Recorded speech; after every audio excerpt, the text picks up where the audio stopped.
Olá, boa noite, seja bem-vindo a mais um Segunda Segura deste dia 21 de outubro. Seja muito bem-vindo. E hoje a gente vai estar falando sobre os 4 pilares da segurança psicológica, que é, na verdade, na minha visão, o segredo para uma liderança transformadora, para uma liderança visionária e para a construção, sim, de uma cultura organizacional forte. Então, vai entrando, aproveita, né? Já clica ali no aviãozinho, compartilha. Quem precisa justamente saber, conhecer um pouco mais, ressignificar a sua forma de liderar e poder liderar com mais segurança psicológica. E quem ainda não tá lá no grupo VIP, depois que terminar aqui o Segunda Segura, aproveita, vai lá no link da bio, né? O grupo VIP, eu sempre libero o resumo aqui do Segunda Segura, junto com uma ferramenta prática relacionada ao tema. Tem cases, tem artigos. Então, se você ainda não tá lá no grupo fechado, entra, vai lá no link da bio e faz parte, que tem um monte de conteúdo inédito que eu não coloco aqui, tá bom? Então, vamos lá, vamos falar sobre os 4 pilares da segurança psicológica e por que ele é, sim, o segredo, né? Ou melhor, né? Por que ele é necessário para todos aqueles que querem ser líderes visionários, líderes que promovem justamente uma transformação e que impactam positivamente a cultura das suas empresas, certo? Bom, gente, sem dúvida alguma, separei aqui um roteiro. Hoje a nossa conversa vai ser rápida, né? Então, separei um roteiro aqui para guiar, porque tem muita coisa quando a gente fala sobre esses 4 estágios. Então, eu quero trazer para vocês aquilo assim, a essência a respeito desses estágios da segurança psicológica, que eu acredito que hoje é o que mais efetivamente, né, funciona quando a gente pensa em como praticar, como tirar do papel segurança psicológica. Eu acredito que trabalhar sobre os 4 estágios, que é a metodologia do Tim Clark, é a que mais funciona, né? Hoje, na minha visão, no mercado corporativo, aplicando isso com diversas empresas aí, né? Bom, então, sem dúvida alguma, por que a gente tem que olhar para a segurança psicológica? Entendendo que a gente não está falando de mais uma competência de liderança, que a gente não está falando de mais um treinamento para líderes, que a gente não está falando de uma ferramenta de desenvolvimento, mas a gente está falando de um alicerce, de uma base estrutural, né? Que não há mais como você fazer a gestão das organizações, não há mais como você liderar sem ter como base, sem ter como alicerce a segurança psicológica, né? Não há mais espaço. Então, por isso que eu tenho dito muito, né, que essa história de eu vou dar um treinamento de segurança psicológica, eu vou fazer usar uma ferramenta de desenvolvimento para os líderes serem líderes mais seguros, né? Como se isso fosse uma competência. Gente, isso é papo furado, isso não funciona, né? Na minha experiência, isso não funciona. E para mim, isso é uma solução paliativa, né? Sobre problemas muito mais profundos. Então, segurança psicológica é base de qualquer estilo de liderança. Mas a minha liderança é um estilo mais de desafiar, a minha liderança é uma liderança mais compassiva, a minha liderança é uma liderança mais servidora, né, mais democrática, mas enfim, o estilo de liderança não importa, mas você, como líder, precisa cada vez mais ter na sua base, na sua estrutura de liderança, segurança psicológica, porque no final das contas, gente, segurança psicológica tem a ver com nos conectarmos com a nossa humanidade. E hoje, líderes que não se conectam com isso, eu vou dizer para vocês que até o presente momento a gente tem diversas gerações no mercado de trabalho e a gente tem, né, estilos de liderança aí conflitando, mas à medida que as novas gerações elas vão chegando e vão impactando cada vez mais em quantidade, né, o mercado de trabalho, esse estilo de liderança mais autoritário, mais de comando e controle, ele vai cair por terra, né, ele não vai funcionar. Então a gente precisa olhar para isso e entender que cada vez mais a gente precisa trabalhar com uma liderança centrada no ser humano que é o líder seguro, que é o líder que utiliza a segurança psicológica, certo? Bom, gente, então, e com isso, quando a gente utiliza a segurança psicológica na liderança, a gente tem a oportunidade de trabalhar com o máximo potencial das nossas equipes. A gente consegue despertar o máximo potencial das nossas equipes. O que não acontece quando a gente está muito centrado numa visão de comando e controle da liderança, né? Ou ainda se colocando muito numa visão do líder herói, tá? Então isso é importante. Então a ideia é a gente justamente poder falar sobre esses 4 estágios e como que algumas dicas do que vocês podem fazer. Mas é importante lembrar, né? Tem gente nova aqui entrando, nem todo mundo daqui a pouco sabe o que é segurança psicológica e existe ainda muita confusão sobre segurança psicológica e saúde psicológica, que são coisas totalmente diferentes. Quando a gente está falando sobre segurança psicológica, nós estamos falando sobre o ambiente, né? Sobre justamente as pessoas se sentirem à vontade para serem elas mesmas. Sobre as pessoas poderem correr riscos interpessoais. O que é isso? As pessoas poderem se posicionar, elas poderem dar a sua opinião, contestar, né? Aquilo que elas não concordam, tendo liberdade justamente com isso, sendo respeitadas justamente para isso, né? E, obviamente, sem medo de retaliação, de humilhação, de se sentir inseguras, de não serem incluídas, né? De serem excluídas por alguma opinião divergente do que está acontecendo, sem precisar fazer uma gestão da sua imagem, né? Porque é simples, né, gente? Quando eu tenho receio ou quando eu estou insegura que talvez eu possa falar alguma coisa e alguém pode me achar incompetente, pode me achar inadequada, pode me achar burra, pode me achar, enfim, qualquer coisa, o que eu vou fazer? Eu vou dar minha opinião? Não, vou ficar quieta, né? Eu não vou ser eu mesma, eu não vou emitir a minha opinião, eu não vou dar o contraponto sobre algo que eu discordo. Por quê? Porque eu tenho receio, efetivamente, de como que as pessoas vão ver isso, né? E quando eu tenho que editar aquilo que eu estou falando, por receio do que as pessoas vão pensar, como que eu serei julgada, e assim sucessivamente, automaticamente este ambiente não tem segurança psicológica, ou aquele grupo de pessoas não concedem segurança psicológica. Então esse é o conceito de segurança psicológica. E por que esse conceito é importante no mercado organizacional? Porque eu não consigo ter criatividade, eu não consigo ter resiliência, eu não consigo ter iniciativa, muito menos inovação, sem ter segurança psicológica. Então, o que eu vejo muito, às vezes, né, as empresas que me contratam, elas recorrentemente dizem, Carol, a gente fez vários processos de inovação aqui dentro e nenhum prosperou. E quando a gente vai olhar por que não prosperaram os processos de inovação, primeiro, porque não existia segurança psicológica. Ninguém vai trazer ideias, ninguém vai desafiar o status quo, ninguém vai trazer novas abordagens se não tem segurança psicológica. Inovar, gente, ser criativo é algo que demanda um risco pessoal muito grande, né? E se eu não tenho segurança psicológica, ninguém em sã consciência vai correr um risco, tá? Então, e por isso é importante, né? Então, quando você tá lá como líder, dizendo que você precisa de uma equipe com mais iniciativa, com mais protagonismo, com mais criatividade, que inove, que não seja só você pensar, você precisa justamente pensar se a sua área, o seu setor e você mesmo estão concedendo segurança psicológica. Se você costuma entrar em reuniões e quando você abre para ideias, ninguém fala nada, todo mundo é aquele silêncio ensurdecedor, opa, presta atenção. Alguma coisa está acontecendo naquele ambiente ou você está fazendo que está retirando segurança psicológica e por isso que as pessoas ficam mudas, quietas, certo? Então, vamos lá. Por isso é importante, então, para vocês entenderem, tá? Quando a gente fala sobre segurança psicológica dentro da teoria do Tim Clark, tá?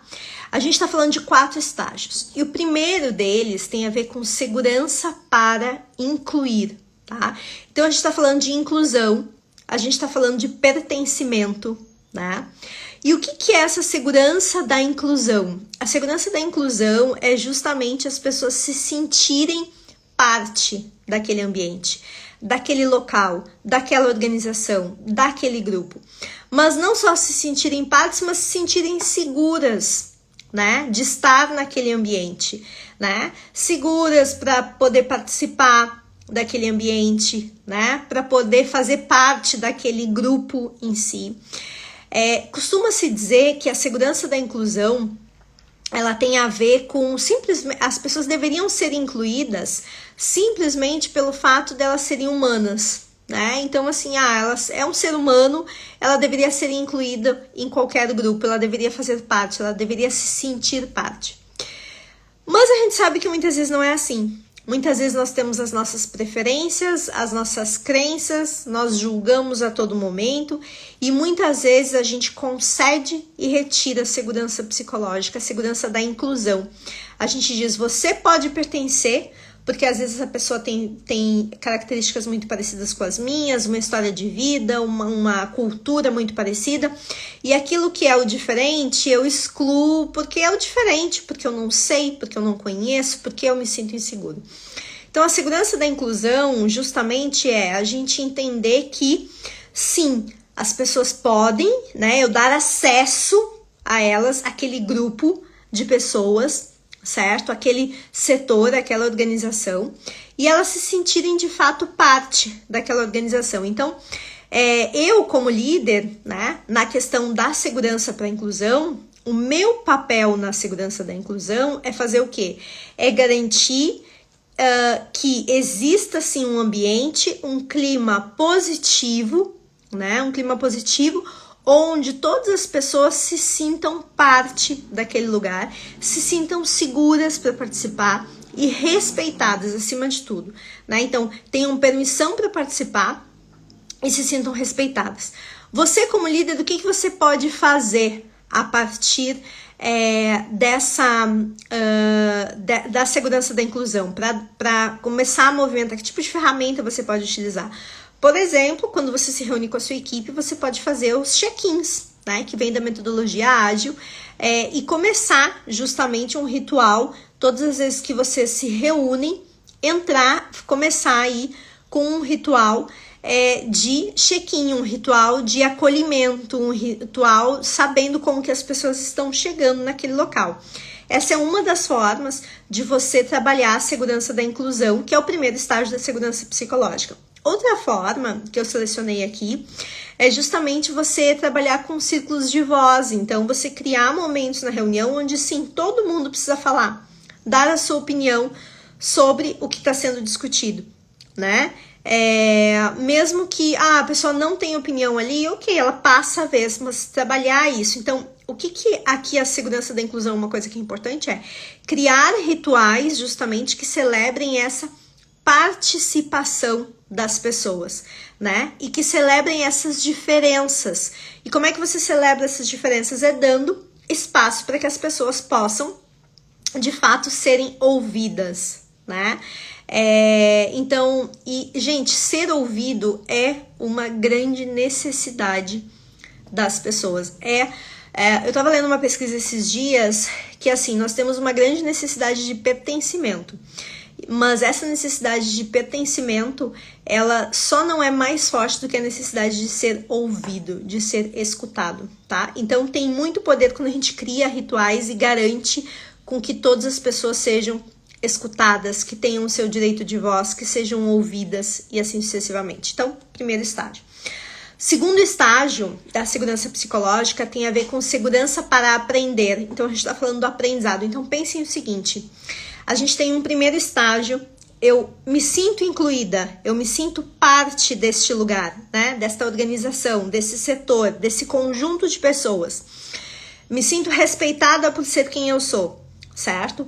Eu automaticamente, nesse momento, eu ganho dou mais um passo nessa jornada, que é eu me sinto apto a aprender, a entender quais são os processos, a modelar, na verdade, a forma como as coisas são feitas dentro dessa empresa, a aprender aquilo que eu preciso fazer tecnicamente, mas também para aprender o comportamento, né? Qual é o comportamento admitido, qual é o não admitido, como é que as coisas funcionam nessa organização. Então, eu me sinto apto a me envolver no processo de aprendizagem.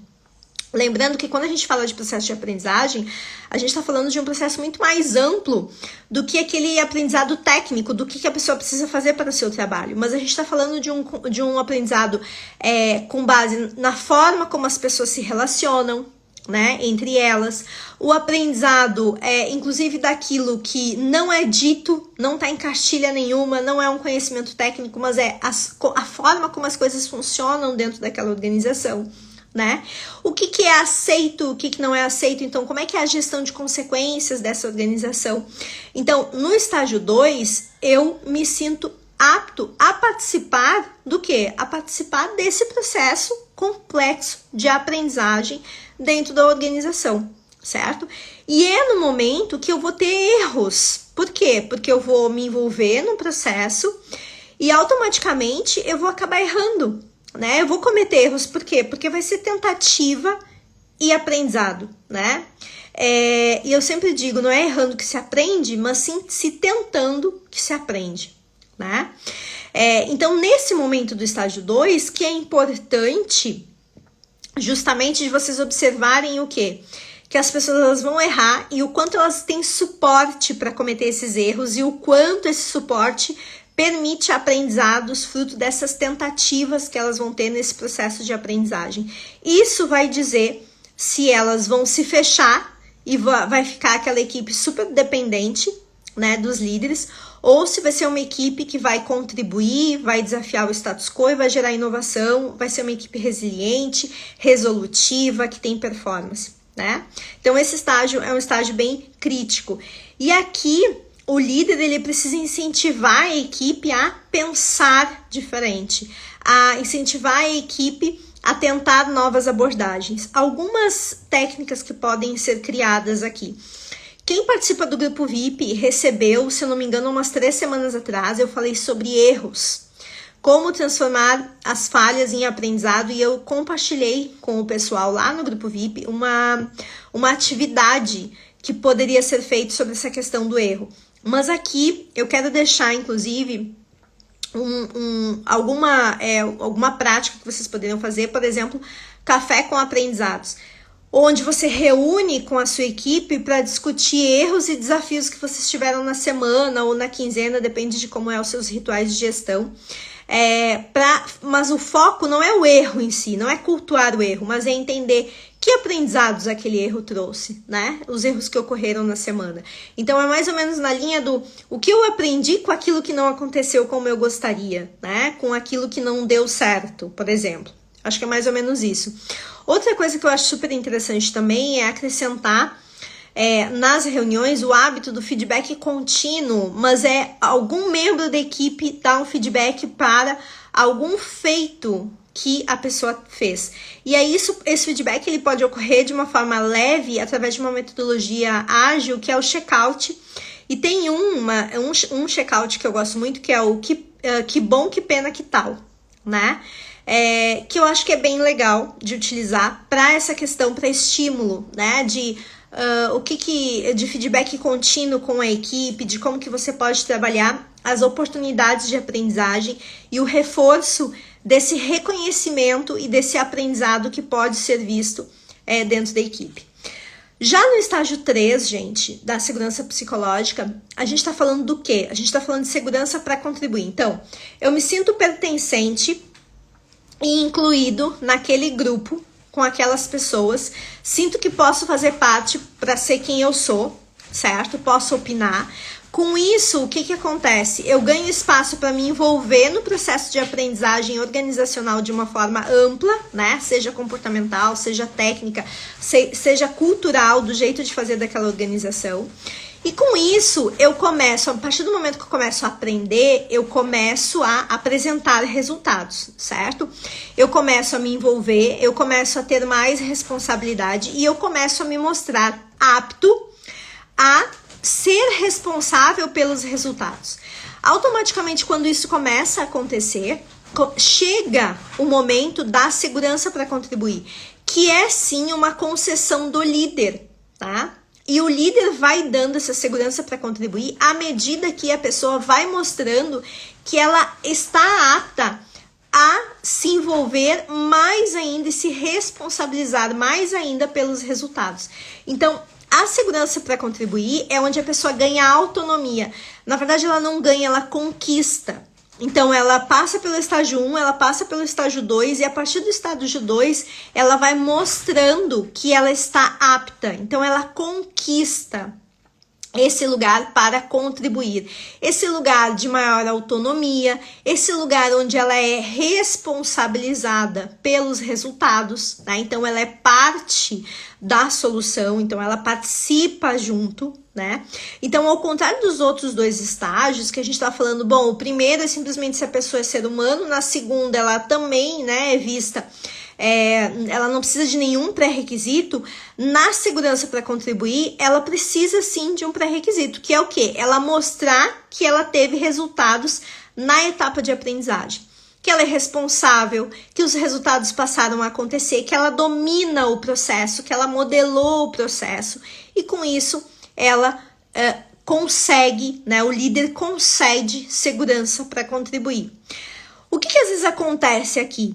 O líder, às vezes muito autoritário, não quer que as coisas e centralizador fique na mão dele. E aí não concede segurança para contribuir para pessoas que já estão prontas, né? E isso cria desmotivação, desengajamento, enfim, todas as outras questões que aí não vem o caso aqui da gente falar, mas que eu acho que é importante, né? Aqui tem um case clássico, que eu não sei se você conhece, que inclusive aqui no feed do Instagram eu abordei ele, que é o caso da GM. E no meu curso Segurança Psicológica na Liderança, eu falo sobre ele, que é o caso da GM, quando a Mari Barra assumiu. E quando ela assumiu, ela encontrou justamente uma GM com uma série de problemas e que ela precisaria reinventar, né? Principalmente quesitos de segurança relacionados aos carros. E a base que ela utilizou para poder reinventar a GM, né? E a GM sair de uma situação super complicada financeiramente para chegar hoje numa organização forte, como tem sido, com o lançamento de carros aí com inovações tecnológicas constantes, foi o uso da segurança psicológica, né? E aqui ela trabalhou muito forte a segurança para contribuir, né? O case é muito interessante, vale a pena vocês darem uma olhadinha, ele tá resumido aqui no feed, mas vale a pena vocês darem uma olhada. E aqui, para trabalhar a segurança para contribuir, o que pode ser feito, né? A ideia na segurança para contribuir é estimular debates abertos. Pensem que na segurança para contribuir, o terceiro estágio, você está preparando o 4 estágio. Um estágio prepara o outro, tá? Não tem como a gente sair do 1 e ir para o 4, a gente vai passando por todos eles.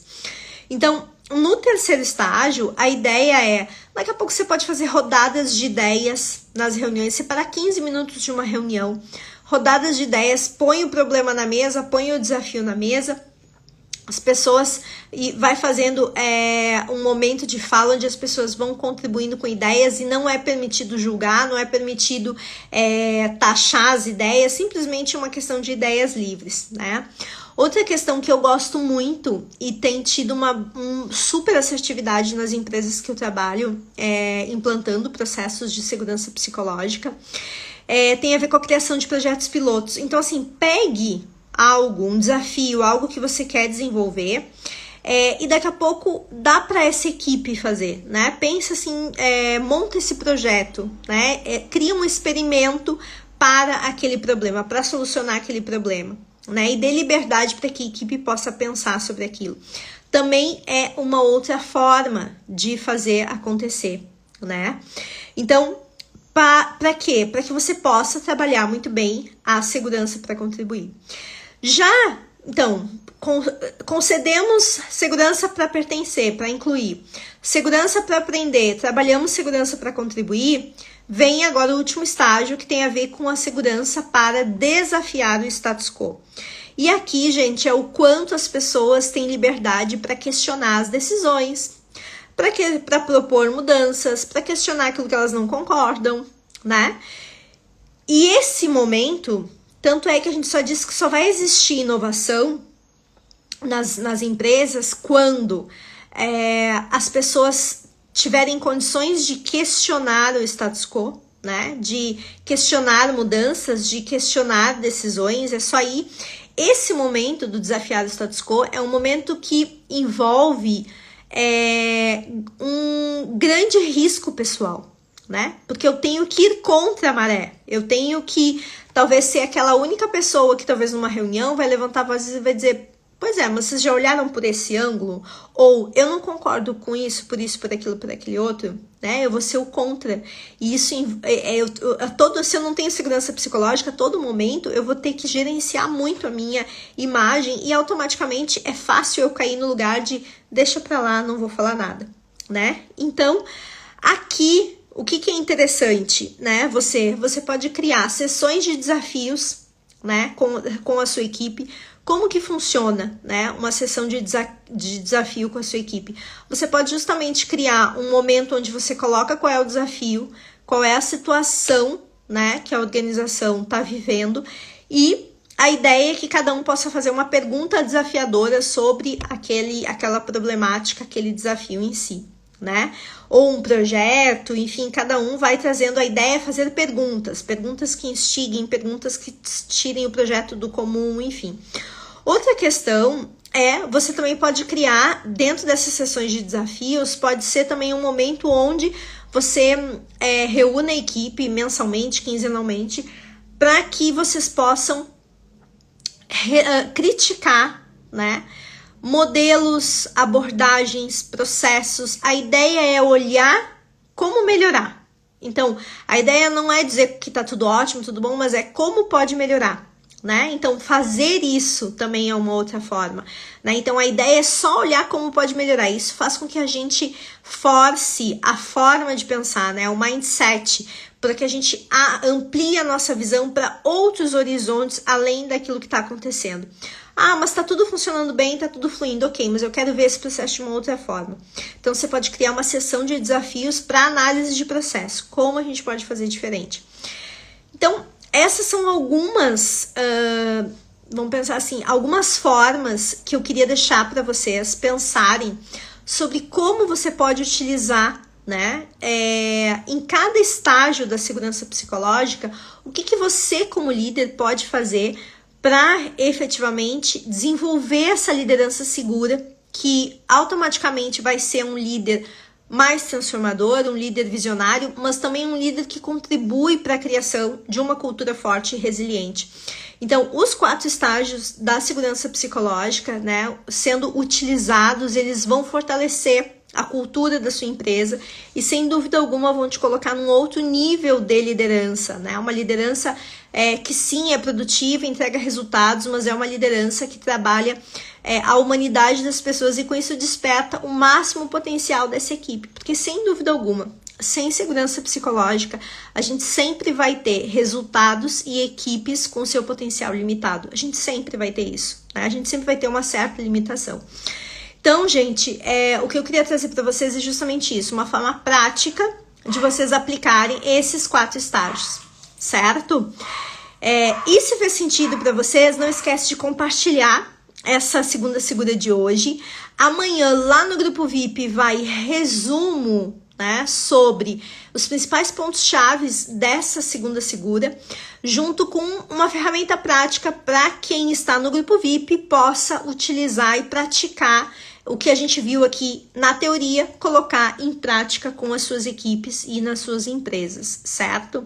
E se você quer aprender mais sobre liderança segura, eu te convido a conhecer o Manual Prático, Liderança Segura, como criar organizações resilientes e inovadoras, que está lá com o link na bio. Você pode liberar o seu acesso. Esse manual são 11 anos da minha experiência trabalhando com segurança psicológica. Eu condensei lá, né, em 24 páginas, onde você tem uma visão de como a segurança psicológica atua na liderança e dá origem a essa liderança segura que impacta não só a equipe, mas também a cultura organizacional e os resultados, tá bom? Então é só clicar lá no link da bio e liberar o teu acesso. Então, gente, até a próxima Segunda Segura, né? Na próxima semana já volto com horário normal, às 7h30 da noite. E até a próxima. Tchau, tchau!